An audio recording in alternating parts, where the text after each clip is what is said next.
তত্ত্বাবধায়ক সরকার ব্যবস্থা কোন প্রক্রিয়ায় ফিরবে এ বিষয়ে আপিলের রায় আগামী ২০ নভেম্বর ধার্য করা হয়েছে। প্রধান বিচারপতি ডক্টর সৈয়দ রেফাত আহমেদের নেতৃত্বে সুপ্রিম কোর্টের ৭ বিচারপতির আপিল বিভাগের পূর্ণাঙ্গ বেঞ্চ ১০ম দিনের শুনানি শেষে রায়ের এদিন ঠিক করেন।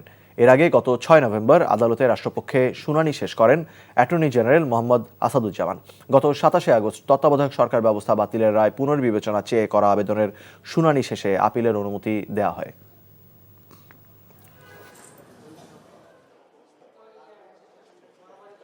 খায়রুল হক তিনি ওই জাজমেন্টের মধ্যে উল্লেখ করেছেন যেখানে আইনজীবীরা দুই ভাগে বিভক্ত, দেশের মানুষ দুই ভাগে বিভক্ত।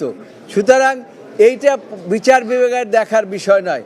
বিচার বিভাগ বিচার করবেন স্বাধীনভাবে এবং বিচার বিভাগ বিচার করবেন নিরপেক্ষভাবে।